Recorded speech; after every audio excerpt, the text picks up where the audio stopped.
Je m'appelle Antoine Blanco, je suis devenu millionnaire à 24 ans et ce sont mes 10 essentiels. Numéro 1, les lunettes anti-lumière bleue. L'habitude la plus clé pour moi, c'est le sommeil. Et c'est pour ça que tous les soirs, sans exception, je me force à mettre ces lunettes. Alors je sais que j'ai l'air d'un bolos, mais je réfléchis beaucoup plus vite avec, déjà. Deuxièmement, ça me permet d'aller dans des phases de sommeil qui sont profondes. Et donc de bien récupérer, et donc d'être en forme le lendemain. C'est une action toute bête quand on y pense, mais ça fait une grosse différence quand on l'accumule sur plusieurs jours. Deuxième essentiel, les gants de boxe. La boxe, c'est un sport que j'ai commencé il y a 1 an. Je partais de zéro, j'avais jamais fait d'arts martiaux toute ma vie. Et j'adore parce que à chaque séance, je sors de ma zone de confort, je me dépasse. Et c'est un trait de caractère qui se transfère super bien en l'entrepreneuriat. Alors, faut savoir que je me suis fait défoncer maintes et maintes fois sur des sparring, notamment au départ avec Yomi. Et que ça m'a motivé encore plus à progresser, à m'améliorer pour devenir bon. Tous les ans, j'aime me faire un nouveau challenge sportif inconfortable. Donc, par exemple, l'année dernière, j'avais fait un trail de 50 km sans grosse préparation, juste pour voir si j'avais les ressources mentales et physiques pour le finir. Et j'aime bien me fixer de nouveaux challenges comme ça chaque année parce que ça me force à repartir de zéro entre guillemets et donc à rester humble, à pas prendre la grosse tête. Bon, alors faire de la boxe à Dubaï, c'est assez simple parce qu'il y a beaucoup de coachs qui sont en freelance et donc moi en l'occurrence, j'en ai un qui vient dans ma tour. Le lundi, mercredi et vendredi, on fait une séance d'1 heure et à chaque fois, je finis lessivé. Et d'ailleurs, pour la petite anecdote, mon coach était le coach de Ryan Garcia quand il était plus jeune. Récemment, il s'est rendu sur Dubaï et donc ils ont mangé ensemble. Il m'a envoyé une petite photo. Troisième essentiel, c'est pas le briquet, c'est la bougie. Alors, si j'ai mis une bougie dans mes essentiels, c'est parce que il y a plusieurs raisons.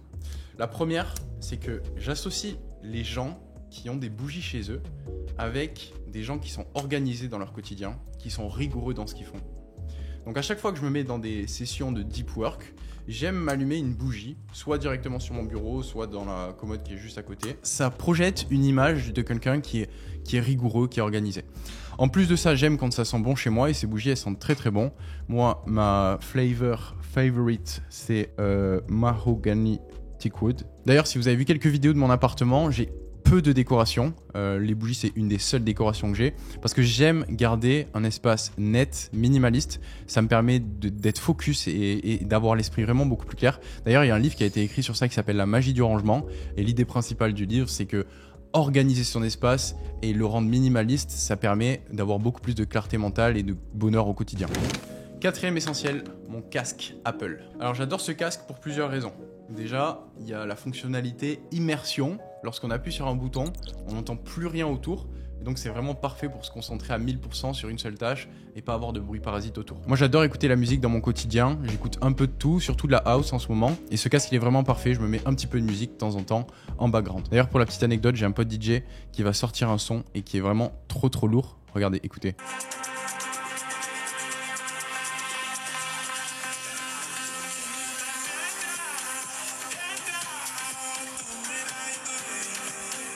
Ça l'été, pas sur le coucher de soleil là. Alors, plusieurs petites boîtes.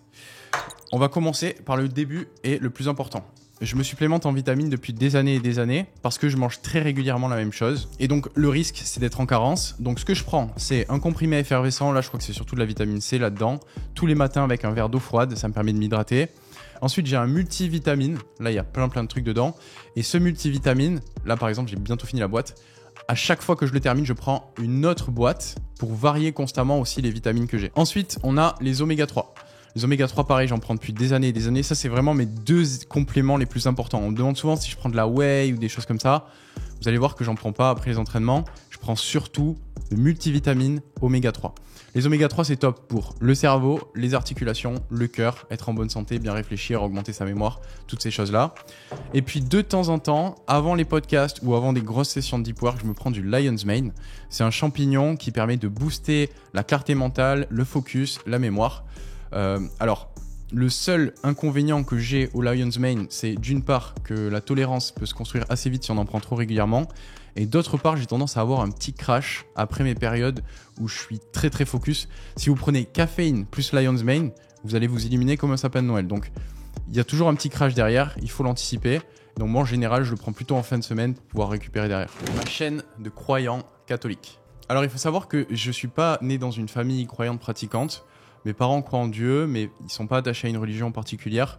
D'ailleurs, j'ai même pas été baptisé quand j'étais plus jeune. Je me suis réfugié dans la religion à 18 ans, quand j'ai traversé une période où j'étais un petit peu perdu, j'avais besoin de réponses. J'ai trouvé beaucoup de réconfort en allant à la messe le dimanche et en priant. Et donc petit à petit, j'ai voulu en apprendre plus sur la vie de Dieu et je me suis fait baptiser à l'âge de 21 ans pour la Pâque. Alors, croire en Dieu, ça a changé ma vie de nombreuses manières et j'en ai déjà parlé plusieurs fois. D'ailleurs, j'ai fait un podcast avec Mariam que je vous mettrai dans la description, dans lequel je parle ouvertement de ma foi et de ce que ça a pu m'apporter. Mais globalement, j'encourage vraiment tout le monde à développer une forme de spiritualité, quelle qu'elle soit, peu importe vos croyances. Je suis convaincu que ça peut énormément vous apporter. En tous les cas, moi, ça m'a beaucoup aidé. Puis cette chaîne, elle a une signification particulière parce que c'est mes grands-parents qui me l'ont offert.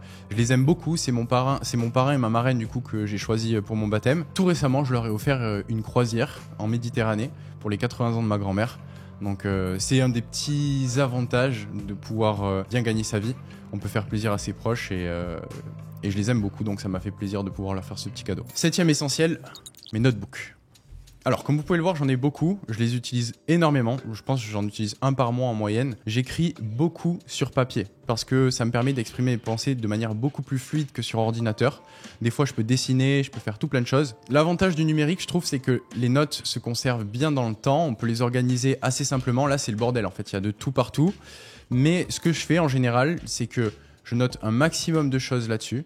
Et puis le plus important, je l'externalise sous forme numérique pour pouvoir le conserver, l'organiser et le réutiliser au cours du temps. Tout bêtement, ce que je note, c'est parfois des pensées, des choses qui me traversent l'esprit, donc plus du journaling. D'autres fois, je vais noter mes to-do list. D'autres fois, je vais noter des trucs importants pendant un call.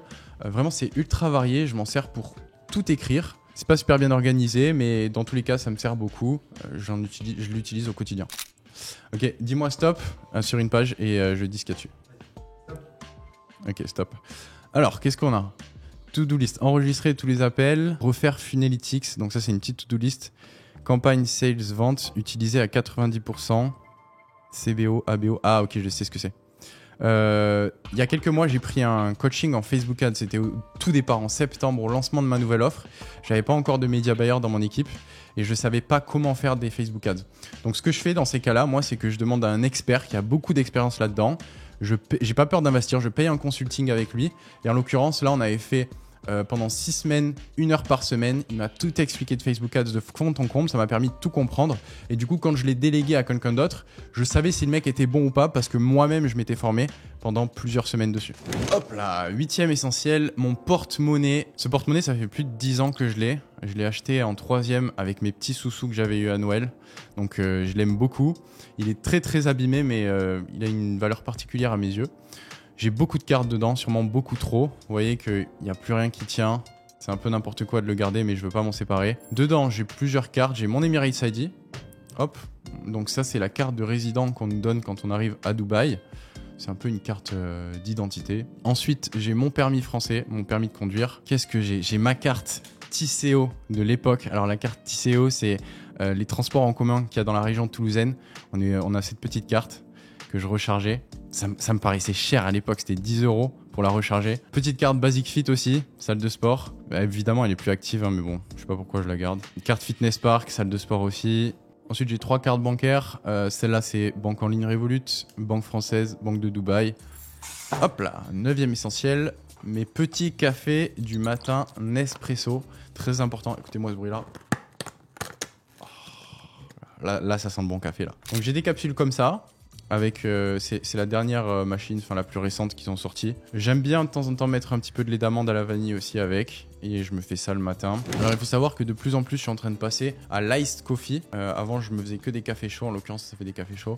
Et de plus en plus je commande des cafés froids. Alors ce que je vous recommande de faire avec le café, il y a peu de personnes qui le savent, c'est de décaler un petit peu votre prise de caféine le matin. Parce que lorsque vous vous réveillez, vous avez une substance dans le cerveau qui s'appelle l'adénosine. Et le rôle de la caféine, c'est de bloquer les récepteurs à l'adénosine. Et si vous en avez encore qui est accumulé dans le cerveau, vous allez probablement pas avoir tous les effets de la caféine. Vous allez vous sentir somnolent, fatigué, surtout après le repas du déjeuner du midi. Donc attendez un petit peu 1 heure que l'adénosine puisse s'évacuer. C'est une substance qu'on accumule quand on dort. Et comme ça, la caféine sera super efficace. Le matin, ce que je prends également avec mon petit café, c'est ça. 40 grammes de protéines, Lean Body. C'est une boisson avec, pour le coup, des protéines dedans. C'est le seul supplément de protéines que je vais prendre. Et ça, plus mon café, ça fait mon petit déjeuner. J'essaie de manger 2 grammes de protéines par kilo de poids de corps. Donc moi, il faut que j'en mange environ 180 par jour. Là, j'en ai déjà 40 dès le début de la journée. En plus de ça, c'est très léger. Il y a 270 calories. Donc ça me permet derrière, si je veux travailler, de ne pas avoir le ventre trop lourd. Et donc c'est un repas win facile dès le début de la journée puisque je bois ça, mon café, et ça passe tout seul. Hop là, 10e essentiel, ma petite caméra DJI Osmo Pocket. Alors j'adore cette caméra. J'adore les caméras de manière générale parce que je trouve que c'est un super outil pour pouvoir documenter sa vie. Moi, mon but en fait, au travers des vlogs que je sors sur ma chaîne, etc., c'est de pouvoir m'asseoir avec mes enfants ou mes petits-enfants et derrière me retourner sur ma vie et leur montrer ce que j'ai fait étape par étape pour évoluer et progresser en espérant que ça puisse les inspirer et les motiver. En plus de ça, je trouve que c'est un super outil pour pouvoir communiquer à grosse échelle. C'est vraiment une invention exceptionnelle quand on y pense. Donc pourquoi ne pas s'en servir? Ça permet de partager, ça te permet d'inspirer, ça permet de motiver, avoir un impact positif sur un maximum de vie. En plus de ça, si vous avez un business ou que vous voulez en démarrer un, c'est probablement l'outil marketing le plus puissant qu'on peut utiliser puisque vous communiquez directement avec votre avatar. Alors il faut savoir qu'au début j'aimais pas ça, j'étais pas du tout à l'aise avec ma caméra, mais avec le temps c'est comme tout, on s'y fait, on s'habitue, on devient meilleur et plus à l'aise. Si vous n'avez pas de budget au départ, vous pouvez commencer avec l'iPhone, les qualités sur le téléphone est déjà très bien et ça suffit pour créer vos premiers contenus. D'ailleurs, il faut savoir un truc, les grosses caméras comme ça, les caméras professionnelles, c'est le truc qui fait le plus peur aux sécurités à Dubaï. Donc c'est ultra galère de pouvoir filmer avec des caméras comme ça à Dubaï. À chaque fois, on joue au chat et à la souris avec Lucas qui est derrière la caméra. Donc c'est un petit peu embêtant, c'est un petit peu contraignant. En France, pour le coup, on n'a jamais de problème pour vlogger, mais on arrive quand même à faire les filous et à pouvoir sortir de temps en temps la cam. C'était mes 10 essentiels. Dites-moi dans les commentaires, vous, les objets qui vous tiennent le plus à cœur. Et puis, dites-moi aussi si je vous ai donné des petites idées que vous pourriez implémenter. N'oubliez pas aussi de me poser vos questions, je choisirai les meilleures pour mon prochain vlog. C'était Antoine, on se retrouve à la prochaine. Salut!